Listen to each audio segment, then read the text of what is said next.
Emerald ini adalah publisher ternama ya. Jadi di Emerald ini terdapat banyak jurnal-jurnal internasional yang memang dari segi kualitasnya yang baik dan bagus ya. Nah, ini saya ambilkan contohnya. Saya pernah mereview dan mengkritisi jurnal ini. Terus saya berikan saran juga ya, sesuai dengan apa yang berlaku di Indonesia. Itu. Jadi saya memberikan saran, memberikan masukan sesuai dengan kebiasaan atau sesuai dengan tata cara pemahaman jurnal ya yang berlaku di Indonesia. Baik, ini jurnalnya ya. Contohnya ini jurnalnya nih ya. Oke, ini halaman pertamanya terdiri dari abstrak ya. Abstrak itu terdiri dari 3 bagian ya. Nah, tentang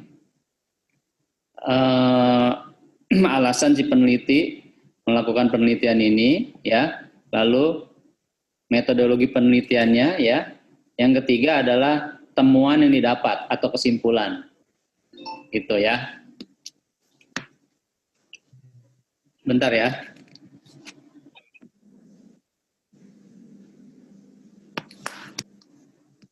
Nah, selanjutnya setelah abstraksi atau abstrak, bahasannya adalah pembahasan atau kalau deskripsi itu bab 1 lah ya. Tapi kalau di jurnal itu udah nggak ada lagi bab 1, bab 2, bab 3, bab 4, bab 5, nggak ada. Karena dia sifatnya jurnal itu atau bisa dibilang penelitian atau skripsi atau tesis atau disertasi yang diringkas menjadi sebuah artikel ya, sehingga tidak ada lagi tuh susunan bab per bab. Langsung fokus ke poin-poin yang ingin disampaikan. Nah, di sini ada bagian pertama setelah abstrak itu adalah pembahasan ya.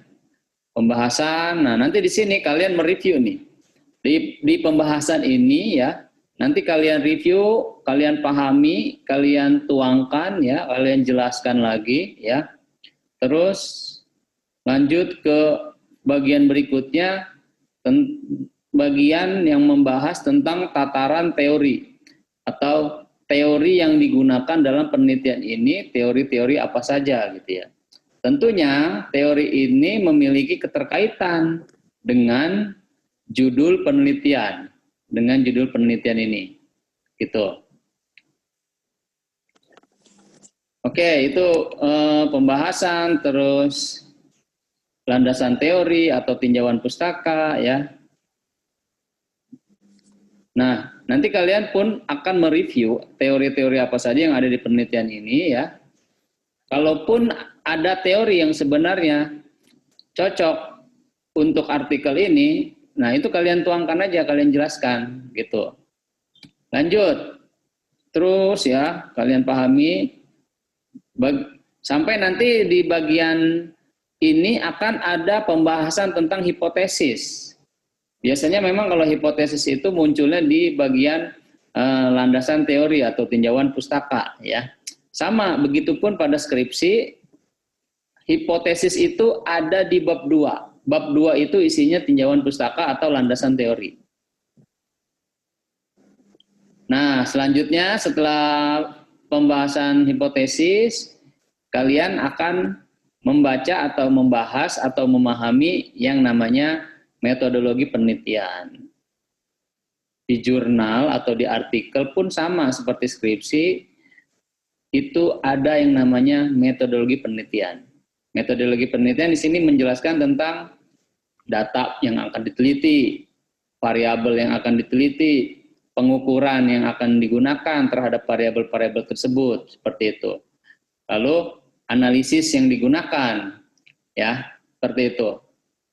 Nah, setelah metodologi penelitian, nanti kalian review, ya, mulai dari data yang digunakan, sampel yang dipakai, variabel pengertian variabel-variabel dalam artikel atau jurnal ini gitu ya. Lalu nanti akan ada pembahasan hasil penelitian. Nih, seperti di gambar tabel 1 nih. Ya. Ini adalah merupakan tabel 1 ini menjelaskan tentang demografi informasi. Oh, ini ya. Ini adalah susunan datanya nih. Susunan data ya.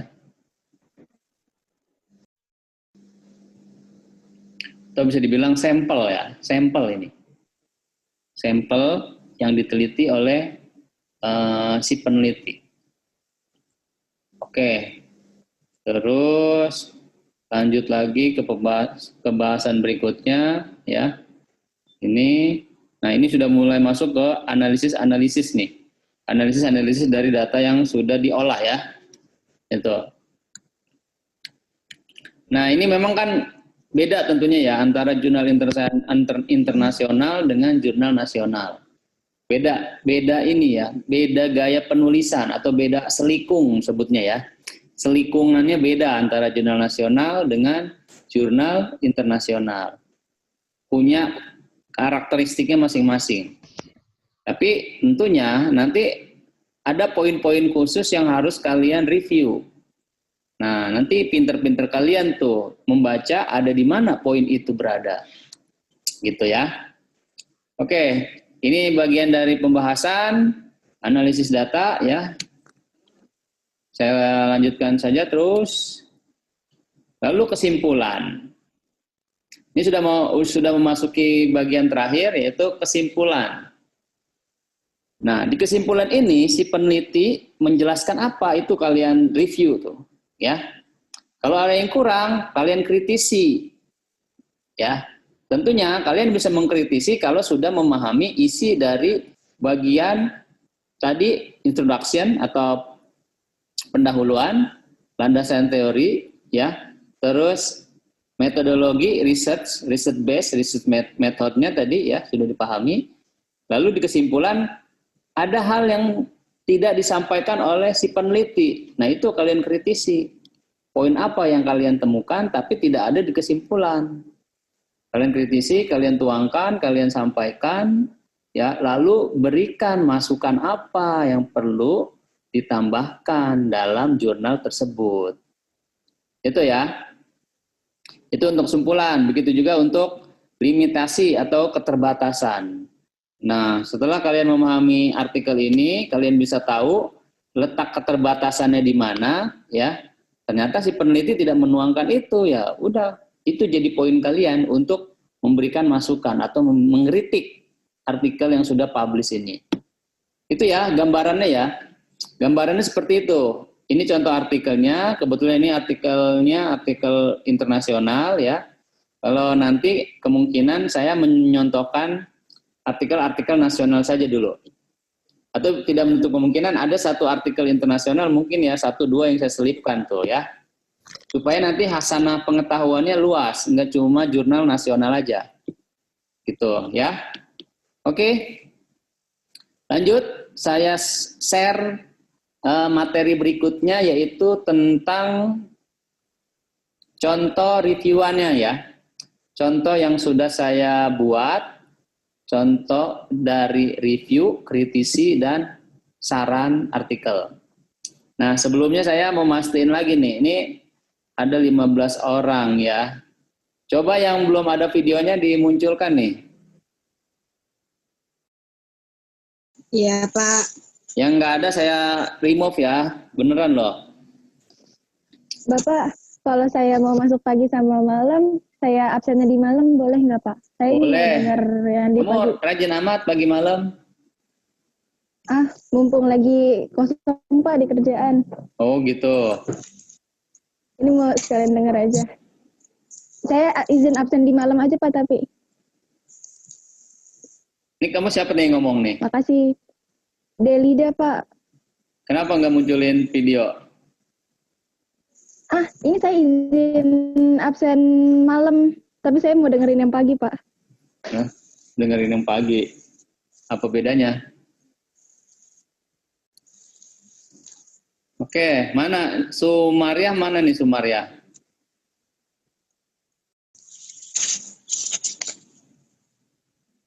Nggak ada konfirmasi ya.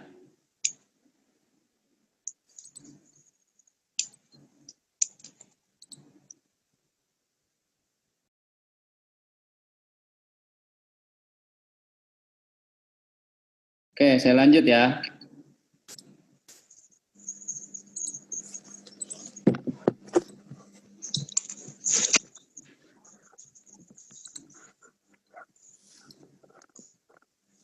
Oke, bisa dilihat?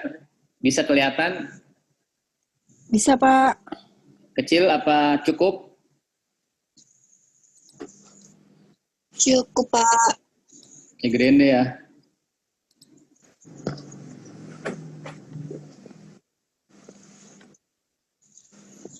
Ya, ini dia poin-poin yang perlu kalian kritisi ya. Sama susunannya seperti ini ya. Ini nanti akan saya lampirkan atau include dalam buku yang sedang saya persiapkan ya. Sudah masuk percetakan, lagi proses cetak. Kemungkinan minggu depan ya baru sudah siap lah, ready lah gitu ya. Untuk harga saya belum bisa memastikan karena nunggu konfirmasi dari percetakan. Ya, saya jelaskan aja ya contoh cara mereview kritisi artikel. Nah, tadi judulnya kan Spiritual and Emotional Intelligence, Financial Performance, Tax Avoidance, and Corporate Disclosure Quality in Iran. Ya. Jadi ini judulnya itu tentang penghindaran pajak, ya, dan kualitas pengungkapan perusahaan. Nah, jadi poin pertama yang perlu kalian kritisi adalah apa yang menjadi motivasi atau isu serta research gap atau fenomena yang sedang terjadi sehingga memicu penelitian ini dilakukan. Nah, poin ini biasanya tertuang di bagian awal jurnal, introduction tadi itu, pembahasan. Itu biasanya di paragraf-paragraf awal si peneliti menjelaskan motivasi dia meneliti itu kenapa, gitu ya. Lalu dikuatkan dengan adanya research gap atau masih ada hasil-hasil penelitian terdahulu yang memang masih ada perbedaan kesimpulan, perbedaan temuan. Sehingga itu yang menjadi sebuah gap antara peneliti satu dengan peneliti lainnya. Lalu bisa juga ada fenomena yang menyebabkan peneliti melakukan penelitian sesuai dengan judul yang dia kemukakan.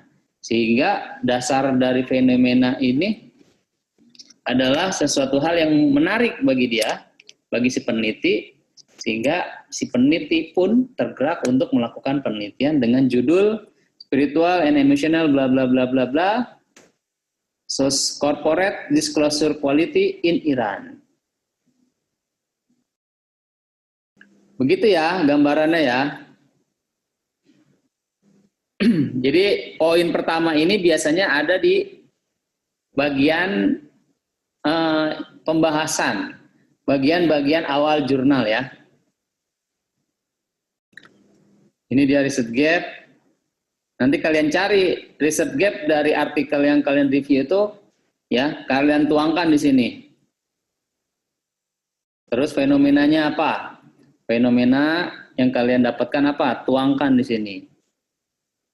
Tuh. Nah, kritiknya apa? Oh, ternyata sudah cukup. Si peneliti menuangkan motivasi atau isu penelitian, research gap, dan fenomena. Ketika sudah dianggap cukup, tidak perlu lagi ada kritik dari kalian. Tapi bukan berarti semuanya dianggap cukup ya. Padahal si peneliti nggak menjelaskan tuh. Karena kalian nggak mau atau males ya mengkritisi jurnal tersebut, sehingga kalian pun udahlah anggap aja semuanya udah ada. Jangan kayak gitu ya. Kemukakan atau sampaikan sesuai dengan kondisi yang kalian ketahui. Itu ya, lanjut. Jelaskan artikel-artikel utama dalam penelitian ini. Nah, artikel-artikel utamanya itu ya dijelaskan.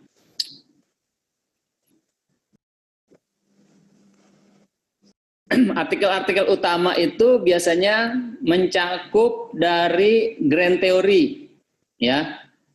Bisa juga ataupun dia mencakup pada definisi variabel. Misalkan variabelnya tadi apa nih? Spiritual and emotional intelligence. Nah, pasti ini kan ada teorinya nih, ya. Ada teorinya. Nah, teori itu bersumber dari artikel kan. Nah, artikel itu yang kalian kemukakan di sini sebagai bagian dari artikel utama. Ini contoh, aspek emosional hampir menjadi subjek baru dalam literatur akuntansi. Nah, aspek emosional ini kan masuk ke dalam spiritual dan emotional intelligence. Itu ya, itu poin kedua. Oke, ya, apabila artikel-artikel dalam jurnal ini sudah cukup, maka tidak perlu ada kritisi. Tapi kalaupun masih kurang, sampaikan. Masih terdapat kekurangan artikel. Harusnya peneliti menambahkan artikel ini karena bla bla bla bla bla, itu kritisinya ya. Langsung dikasih saran sekaligus. Poin ketiga, apakah yang menjadi kebaruan atau novelty dari penelitian ini? Nah, biasanya kalau artikel atau jurnal yang memiliki novelty, itu si peneliti mengemukakan kalau dia memiliki kebaruan atau perbedaan dari penelitian-penelitian sebelumnya. Itu yang dinamakan novelty. Ya. Nah, di sini novelty-nya itu dari artikel ini ya langsung saya kritik nih. Memang si peneliti tidak menjelaskan secara jelas novelty penelitiannya pada bagian abstraksi ataupun pengantar penelitian. Jadi artikel ini ya, jurnal ini yang saya review ini memiliki novelty secara tersirat atau secara implisit di bagian kesimpulan penelitian. Nah, jadi dia salah meletakkan novelty-nya. Dia meletakkan novelty-nya di bagian kesimpulan. Seharusnya peneliti menjelaskan novelty penelitian di awal bagian abstraksi ya. Abstraksi ataupun pengantar penelitian.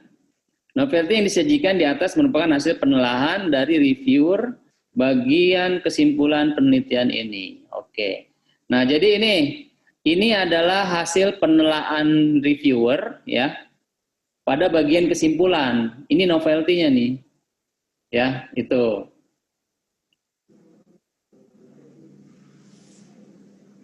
Lanjut, poin keempat. Perumusan masalah.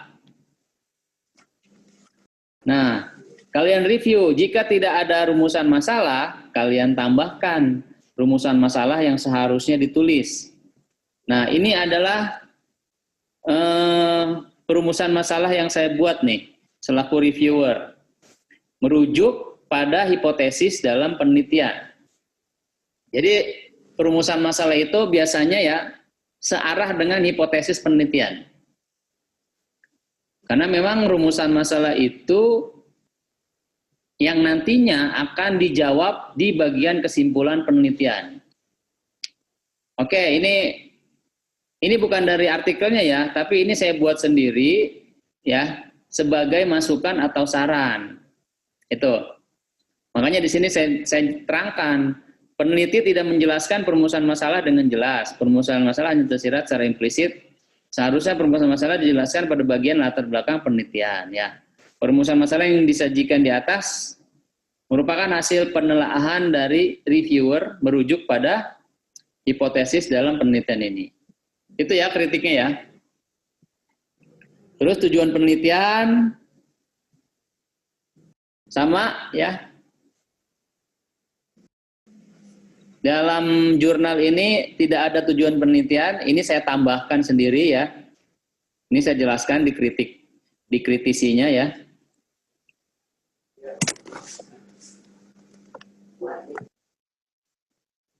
Ini saya buat sendiri tujuan penelitian yang seharusnya gitu loh. Ada di artikel ini. Saya lanjut, poin ke-6, kontribusi dari penelitian ini ya. Kontribusi dari penelitian ini. Nah, ini pun sama nih sepertinya nih. Ini adalah hasil kalimat atau argumentasi yang saya kemukakan ya, sesuai dengan pemahaman artikel yang saya baca. Ya, makanya di sini saya kritik, peneliti hanya menjelaskan kontribusi secara general. Seharusnya kontribusi disampaikan lebih spesifik lagi, lebih spesifik lagi dampak penelitian bagi shareholder terkait hal kualitas pengungkapan dan pemerintah terkait hal penghindaran pajak. Nah, ini yang tadi saya bilang ya di pembahasan artikel, manfaat penelitian atau implikasi dari penelitian ini adalah memberikan manfaat baik bagi para pemegang saham ataupun para pemangku kepentingan. Dalam hal ini adalah pemerintah nih. Tuh, jadi nanti biasanya dalam artikel itu dia memang tidak menjelaskan secara langsung kontribusi penelitiannya. Makanya pinter-pinter si reviewer menemukan hal tersebut. Kalian simpulkan lagi ya secara spesifik ya dampaknya bagi pihak-pihak tertentu. Pihak-pihak tertentunya siapa aja gitu ya. Nah, lalu 7. Apakah grand theory yang digunakan dalam penelitian ini? Teori agensi, signaling teori. Oke. Apakah dua teori ini terdapat di jurnal yang tadi saya munculkan ya. Kita baca kritisinya. Oh, ternyata peneliti hanya menjelaskan satu grand theory yang secara eksplisit yaitu teori agensi. Sedangkan teori signaling dijelaskan secara implisit. Seharusnya pemahaman signaling teori juga dijelaskan secara eksplisit serta dapat ditarik keterkaitan dengan judul penelitian. Oke, perlu dipahami ya maksud dari implisit dan eksplisit. Jadi kalau implisit itu kalimatnya tersirat ya. Maksudnya itu si peneliti tidak menjelaskan secara terbuka, tidak menjelaskan secara gamblang gitu ya. Jadi dia menjelaskannya hanya samar-samar gitu loh, masuk ke bagian bab-bab lain gitu loh. Tidak menjadi satu bab tertentu khusus gitu ya, satu bagian khusus tertentu. Itu yang namanya implisit. Beda kalau eksplisit. Kalau eksplisit itu dia penjelasannya ya berdiri sendiri. Penjelasannya secara terang bisa dilihat. Gitu. Contoh teori agensi. Teori agensi adalah bla bla bla bla bla bla gitu ya. Nah, setelah itu dia menceritakan tentang teori signaling, tapi dia tidak mengemukakan subbab bagian teori signaling. Itu yang dimaksud dengan implisit dan eksplisit.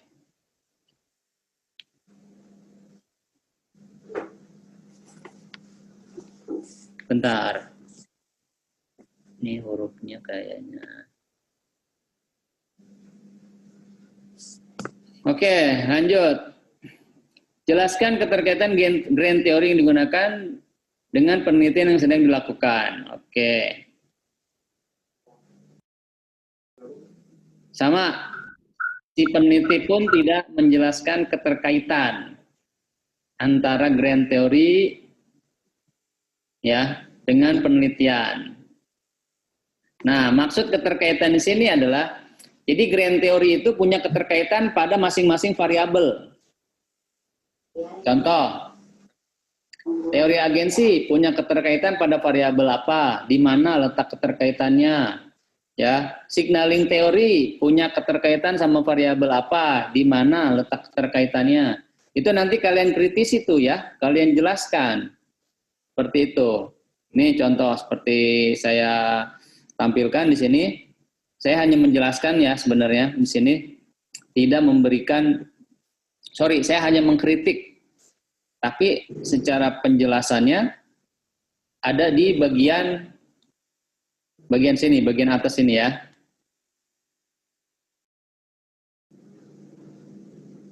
Kritiknya adalah peneliti tidak menjelaskan keterkaitan grand teori yang digunakan dengan judul penelitian secara eksplisit.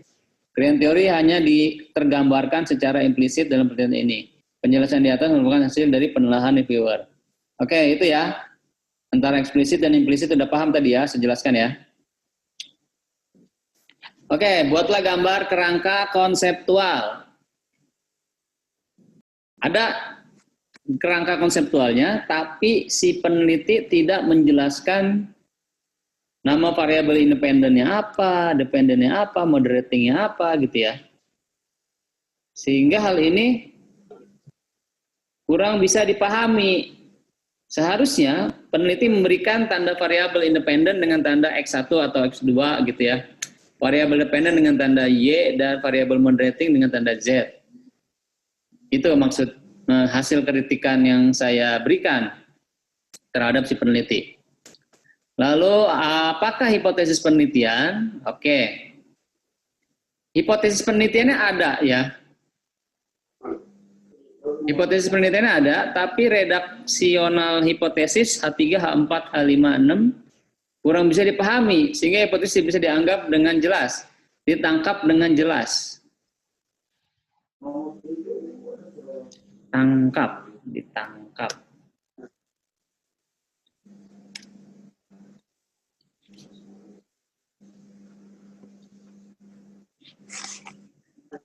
Nah, seharusnya redaksional hipotesis yang digunakan adalah bla bla bla bla, ini dia nih.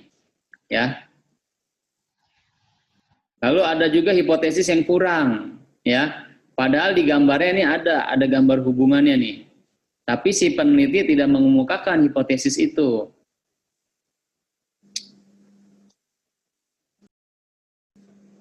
Oke, lanjut poin 11. Jelaskan metode penelitian digunakan, rancangan penelitian, definisi personal, variabel, dan pengukurannya. Teknik penarikan sampel, unit analisis, jenis data yang digunakan, uji kelayakan model, dan metode analisis data. Nah, ini sudah masuk ke bab 3 nih. Ya, metodologi penelitian. Oke, ini poin-poinnya yang saya kritisi, ya. Dibaca saja nanti ya. Karena ini banyak juga nih yang saya kritisi nih.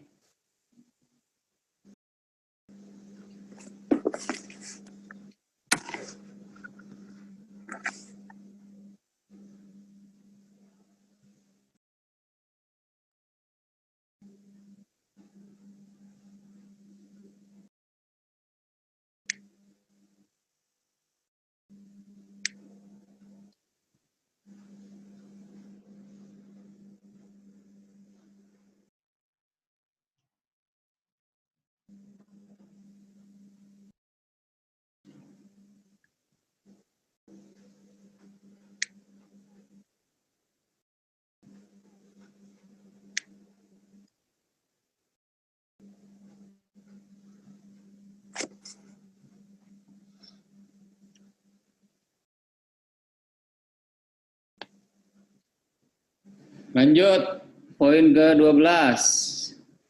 Jelaskan persamaan regresi yang digunakan untuk pengujian hipotesis penelitian. Nah, ini ada nih. Maaf. Ternyata persamaan regresinya tidak ada. Persamaan regresi dari artikel ini tidak ada, tapi saya tambahkan sendiri ya. Ini dia persamaan regresinya nih.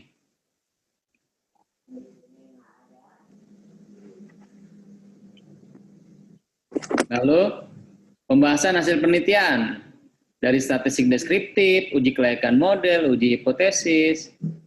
Jelaskan hipotesis yang terbukti dan tidak terbukti. Dan pembahasannya. ini dia pembahasannya ya. Pembahasan dari hasil penelitiannya ya. Kalau memang si peneliti tidak ada atau kurang jelas, berarti memang kalian perlu munculkan hal tersebut sebagai masukan terhadap artikel tersebut.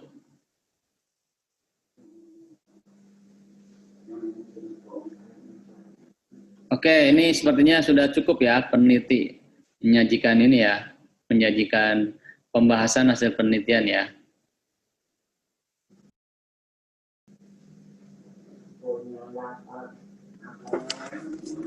Oke, sorry, ada beberapa bagian yang memang si peneliti tidak menampilkan ini ya, tabelnya, datanya ya. Jadi kita tidak bisa memberikan masukan, hanya bisa mengkritisi saja.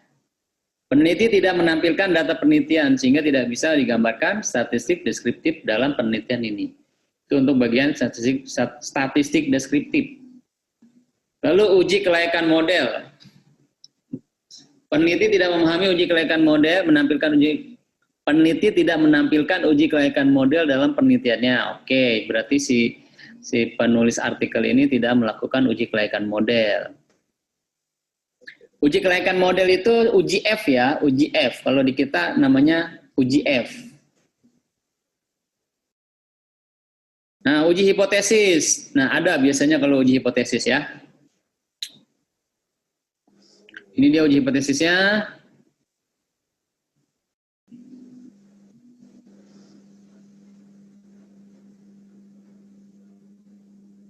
Oke. Ini sudah masuk bagian terakhir kayaknya. Oke, terakhir ya. Apakah kesimpulan atau simpulan? Apakah simpulan, keterbatasan, dan implikasi dari penelitian ini? Oke, ini kesimpulannya ya. Oke, ini kesimpulannya. Nah, dari kesimpulan yang ada di artikel ini hasil reviewannya ya, hasil reviewannya. Lalu saya kritisi pertama ya. Peneliti tidak menyajikan kesimpulan dengan redaksional yang fungsinya untuk menjawab rumusan masalah. Seharusnya peneliti membuat kesimpulan yang isinya adalah jawaban rumusan masalah ya. Sehingga penelitian ini bisa dengan mudah dicari tahu hasil penelitiannya melalui kesimpulan. Gitu. Contoh kesimpulan yang seharusnya, ini dia. Itu A, B, C, D, E, F. Nah, selain itu, hasil dari penelitian ini didapatkan hubungan yang searah antara variabel X dan variabel Y. Tapi variabel X-nya tidak memiliki pengaruh terhadap Y. Maka dapat dikatakan bahwa penelitian ini telah gagal menemukan adanya pengaruh variabel independen terhadap variabel dependen. Atau dengan kata lain, model penelitian tidak layak untuk diteliti kembali. Oke. Jadi sebenarnya ini model penelitiannya itu tidak bagus ya. Bisa dibilang uji F-nya nggak lulus nih. Kalau hasil kritikannya seperti ini nih, ya, artinya model tidak layak untuk diteliti kembali. Itu adalah uji F-nya tidak lulus. Biasanya seperti itu kalau di kita ya pemahamannya. Lalu keterbatasan. Mengenai keterbatasan spesifik dari penelitian ini, menggunakan skala self-rating atau mengukur kecerdasan spiritual dan emosional para manajer harus disebutkan. Nah ini dia, ini hasil hasil review yang saya berikan ya. Ternyata untuk keterbatasan, si peneliti sudah cukup menuangkan hal tersebut ya.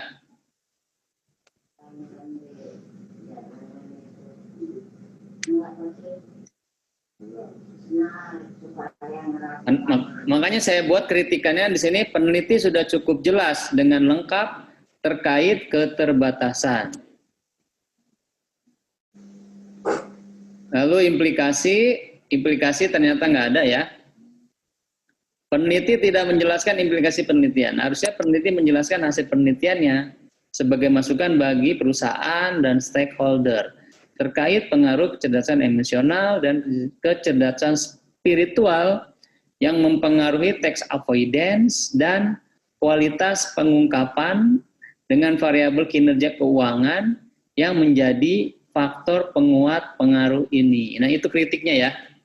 Karena implikasinya dia tidak menjelaskan, maka kritiknya adalah harusnya dituangkan. Ya, tuangkan agar hasil penelitian ini bermanfaat bagi satu, pihak perusahaan, ya, dua, para pemegang saham, ketiga, pemerintah selaku pembuat kebijakan.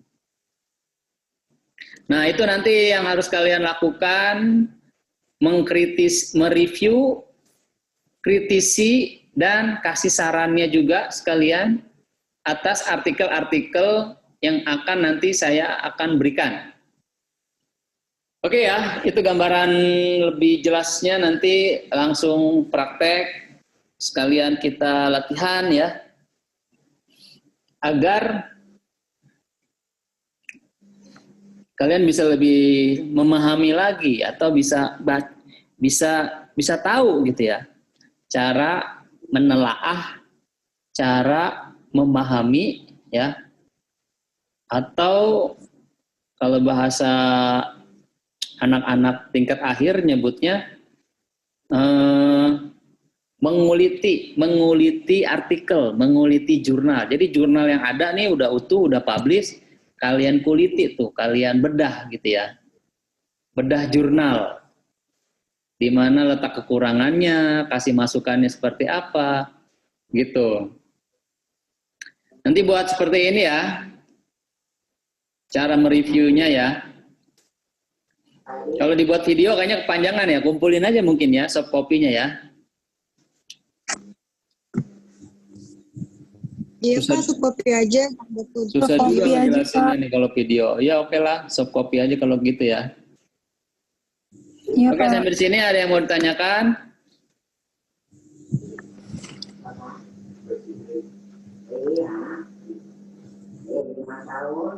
Pak mau tanya. Ya, siapa? Rizky Pak, Rizky Septiana. Ya, kenapa Ki? Itu yang tadi di poin yang 12 itu Pak, itu dapatnya gimana? Maksudnya cara dapat itu gimana Pak? Kan di artikelnya nggak ada. Terus Pak, ini kita cari sendiri, cara kita buat ini gimana Pak? Yang di poin 12 tadi. Poin 12 itu poin apa tuh? Poin 12 tadi tuh kayak rumus gitu tadi Pak. Oh, itu ada di Rumusan masalah. itu kan ada di Matlit itu, regresi itu ya. Regresi itu. Poin 12 ya.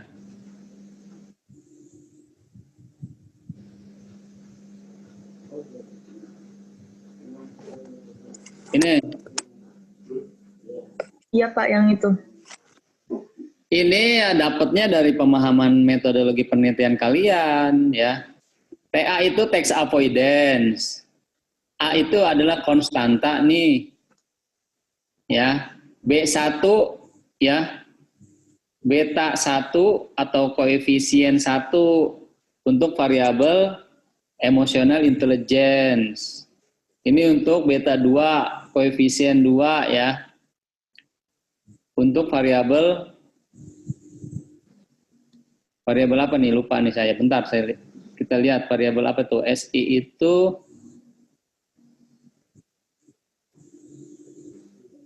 enggak, lihat di sini nih. Lihat di spiritual intelligence nih. Lihat di kerangka konseptual nih. Ini pengaruhnya ke sini, ini pengaruhnya ke sini ya. Itu.